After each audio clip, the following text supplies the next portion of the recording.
আকাশবাণী খবর পড়ছি পার্থপ্রতি মিত্র। প্রথমে বিশেষ বিশেষ খবর।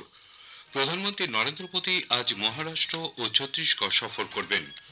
প্রধানমন্ত্রী আজ আকাশবাণীতে মাসিক বেতার অনুষ্ঠান মন কি বাতে তার চিন্তাভাবনা দেশ বিদেশের মানুষের সঙ্গে ভাগ করে নেবেন। ভূমিকম্প বিধ্বস্ত মায়ানমারে ইয়াঙ্গং এবং নেপিদতে অপারেশন ব্রহ্মার আওতায় ভারতীয় বায়ুসেনার 5টি বিমানে ত্রাণ সামগ্রী ও উদ্ধারকারী দল পাঠানো হয়েছে বলে বিদেশ মন্ত্রক জানিয়েছে। ভূমিকম্পের মৃতের সংখ্যা এখনো পর্যন্ত 1600 ছাড়িয়েছে। মিশর এবং কাতারের পক্ষ থেকে গাজাতে যে নতুন অস্ত্রবিরতির প্রস্তাব দেওয়া হয়েছে, হামাস তা গ্রহণ করেছে। আইপিএল ক্রিকেটে আজ দিল্লি ক্যাপিটাল সানরাইজার্স হায়দ্রাবাদের এবং রাজস্থান রয়্যালস চেন্নাই সুপার কিংসের মুখোমুখি হবে। এদিকে গতকাল গুজরাট টাইটান্স 36 রানে মুম্বাই ইন্ডিয়ান্সকে হারিয়ে দিয়েছে। আসছি বিস্তারিত খবরে। প্রধানমন্ত্রী নরেন্দ্র মোদী আজ মহারাষ্ট্র ছত্তিশগড় সফর করবেন। প্রথম পর্যায়ে মহারাষ্ট্রে পৌঁছে আজ সকালে শ্রী মোদী নাগপুরের উদ্দেশ্যে রওনা দেবেন।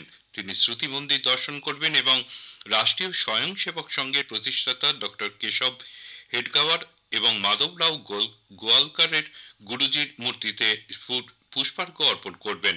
ক্ষমতায় আসীন কোন প্রধানমন্ত্রীর এটাই প্রথম সংঘ পরিবারের সদর দপ্তরে সফর। সকাল 10টা নাগাদ প্রধানমন্ত্রী দীক্ষাভূমি স্তূপে ডক্টর বাবা সাহেব আম্বেদকরের কেন্দ্রীয় স্মারক সৌধেও শ্রদ্ধার্ঘ্য নিবেদন করবেন।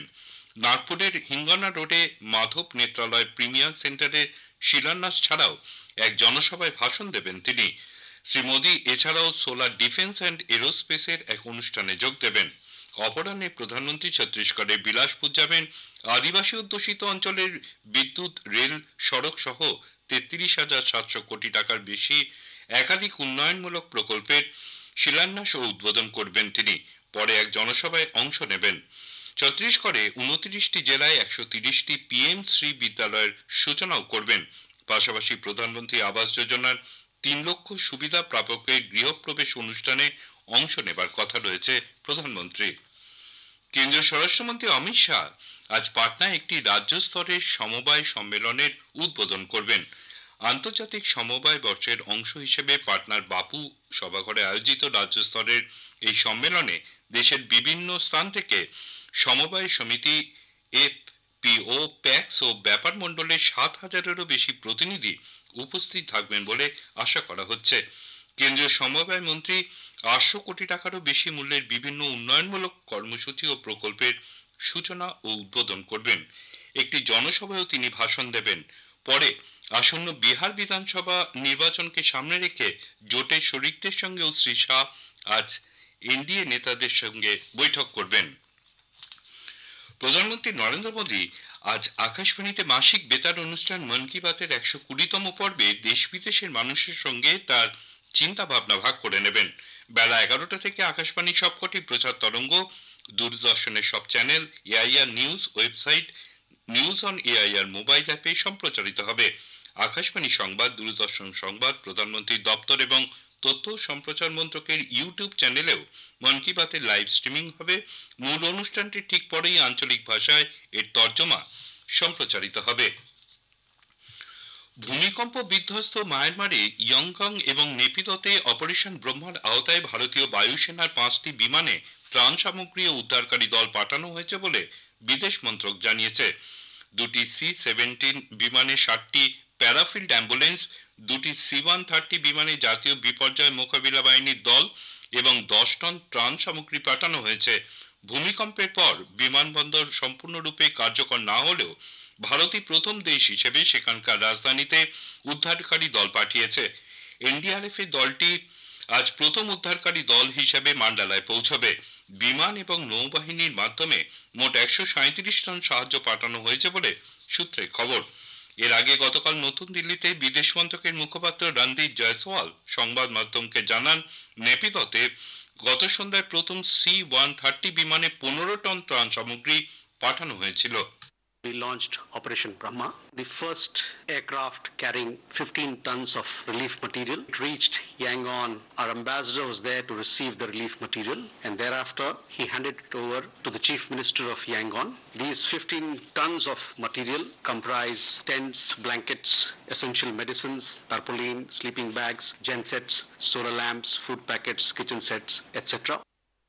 প্রতিরক্ষা মন্ত্রক এক বিবৃতিতে জানিয়েছে 118 সদস্যের শত্রুজিৎ ব্রিগেডের মেডিকেল টিম সেখানে গেছে প্রাকৃতিক বিপর্যয়ে আহতদের জরুরি পরিষেবা দিতে ভারতীয় সেনা একটি 60 শয্যার চিকিৎসা কেন্দ্র গড়ে তুলবে ভারতের এই মানবিক সাহায্য প্রতিবেশী প্রথম নীতির প্রতি ভারতের দায়বদ্ধতাকে পুনর্ব্যক্ত করে এদিকে 7.7 মাত্রার শক্তিশালী ভূমিকম্পে মায়ানমারের মৃতের সংখ্যা 1600 ছাড়িয়েছে দেশের সামরিক নেতৃত্বাধীন সরকার এক বিবৃতিতে জানিয়েছে এখনো পর্যন্ত 1644 জনের মৃতদেহ উদ্ধার করা গেছে এবং আহতের সংখ্যা বেড়ে দাঁড়িয়েছে 3408 139 জন এখনো নিখোঁজ রয়েছেন তবে এই সংখ্যাগুলি আরো বাড়তে পারে কারণ বিস্তারিত পরিসংখ্যান এখনো সংগ্রহ করা হচ্ছে বেশিরভাগ হতাহতের ঘটনা ঘটেছে মায়ানমারের দ্বিতীয় বৃহত্তম শহর এবং ভূমিকম্পের কেন্দ্রস্থলের নিকটতম মান্দালয়ে রেড ক্রসের এক কর্মকর্তা জানিয়েছেন মান্দালয়ের একটি অ্যাপার্টমেন্টের ব্লকের ধ্বংসস্তূপে 90 জনেরও বেশি লোক আটকে পড়েছেন বলে ধারণা করা হচ্ছে থাইল্যান্ডের রাজধানী ব্যাংককে 10 জনকে মৃত অবস্থায় পাওয়া গেছে এবং 101 জন এখনো নিখোঁজ রয়েছেন রাষ্ট্রপতি দ্রৌপদী মুর্মু এমন একটি জীবনশৈলী গ্রহণের উপর জোর দিয়েছেন যা পরিবেশের প্রতি সচেতন এবং সংবেদনশীল হওয়ার পাশাপাশি পরিবেশকে আরো প্রাণবন্ত করে তুলবে তিনি বলেন পরিবেশ সুরক্ষা এবং এ সংক্রান্ত প্রচার শুধুমাত্র সচেতনতা ও সম্মিলিত প্রচেষ্টার উপর ভিত্তি করে গড়ে তোলা সম্ভব এজন্য নিরন্তর প্রয়াস চালিয়ে যেতে হবে নতুন দিল্লিতে গতকাল জাতীয় পরিবেশ সম্মেলন 2025 এর উদ্বোধন করে শ্রীমতী মুর্মু বলেন পরিবেশ সংরক্ষণের মাধ্যমেই সমৃদ্ধ ভারত নির্মাণ বাস্তবায়িত হবে রাষ্ট্রপতি দ্রৌপদী মুর্মু চৈত্র শুক্লাদি পুগাডি গুড়িপাওড়া চৈত্রী চাঁদ নবরা এবং সাজিবু চিরোয়া উপলক্ষে দেশবাসীকে শুভেচ্ছা জানিয়েছেন এক বার্তায় রাষ্ট্রপতি বলেন এই উৎসব বসন্তের শেষে ও নতুন বছরের শুরুতে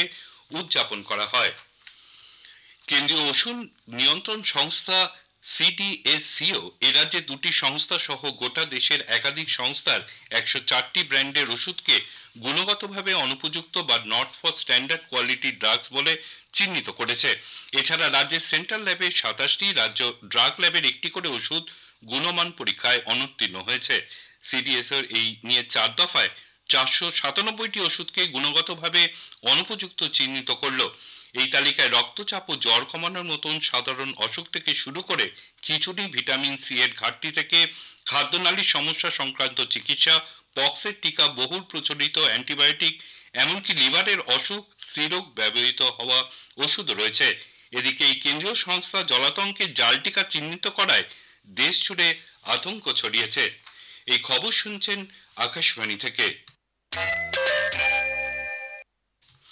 আমাদের সংবাদ শোনা যাচ্ছে ইউটিউব চ্যানেল আকাশবাণী সংবাদ বাংলা ফেসবুক ও ইনস্টাগ্রাম আকাশবাণী সংবাদ কলকাতা এবং এক্স হ্যান্ডেল এআইআর নিউজ কলকাতাতে মিশর এবং কাতারের পক্ষ থেকে গাজাতে যে নতুন অস্ত্রবিরতি প্রস্তাব দেওয়া হয়েছে হামাস তা গ্রহণ করেছে এক টেলিভিশন বার্তায় হামাস প্রধান খালিল আল হাইয়া দুদিন আগে পাঠানো এই প্রস্তাব গ্রহণ করে বলেন আশা করা যায় ইসরায়েল এই প্রস্তাব ইতিবাচক দৃষ্টিভঙ্গিতে গ্রহণ করবে এবং চুক্তি ভঙ্গ করবে না প্রস্তাবে প্রতি সপ্তাহে 5 জন ইসরায়েলি পণবন্দীকে মুক্তি দেওয়া হবে বলে জানানো হয়েছে ইসরায়েলের প্রধানমন্ত্রী বেঞ্জামিন নেতানিয়াহুর দপ্তর থেকে জানানো হয়েছে প্রস্তাব খতিয়ে দেখে এবং মার্কিন যুক্তরাষ্ট্রের সঙ্গে আলোচনার পর তাদের সিদ্ধান্ত জানানো হবে আইপিএল আজ দুটি ম্যাচ রয়েছে বিশাখাপত্তনমে এসিএ ডিভিডিসিএ ক্রিকেট স্টেডিয়ামে প্রথম ম্যাচে দিল্লি ক্যাপিটাল সানরাইজার্স হায়দ্রাবাদের বিরুদ্ধে খেলবে খেলা শুরু হবে বিকেল 3:30 গুয়াহাটির বর্ষাপাড়া স্টেডিয়ামে দ্বিতীয় ম্যাচে রাজস্থান রয়্যালস চেন্নাই সুপার কিংসের মুখোমুখি হবে খেলা শুরু হবে সন্ধ্যে 7:30 এদিকে আহমেদাবাদে গতকাল আইপিএল ক্রিকেটের ম্যাচে গুজরাট টাইটান্স 36 রানে মুম্বাই ইন্ডিয়ান্সকে হারিয়ে দিয়েছে মুম্বাই টসে জিতে প্রথমে গুজরাটকে ব্যাট করতে পাঠায় নির্ধারিত 20 ওভারে গুজরাট 8 উইকেটে 196 রান করে 197 রানের লক্ষ্য নিয়ে খেলতে নেমে মুম্বাই 20 ওভারে 6 উইকেটে 160 রান তুলতে সমর্থ হয়। শেষ করার আগে খবরের বিশেষ অংশ আরেকবার। প্রধানমন্ত্রী নরেন্দ্র মোদী আজ মহারাষ্ট্র ও ছত্তিশগড় সফর করবেন। প্রধানমন্ত্রী আজ আকাশবাণীতে মাসিক বেতার অনুষ্ঠান মন কি বাতে তার চিন্তা ভাবনা দেশ বিদেশের মানুষের সঙ্গে ভাগ করে নেবেন। খবর এখনকার মতন শেষ হলো, এরপরে শুনুন স্থানীয় সংবাদ।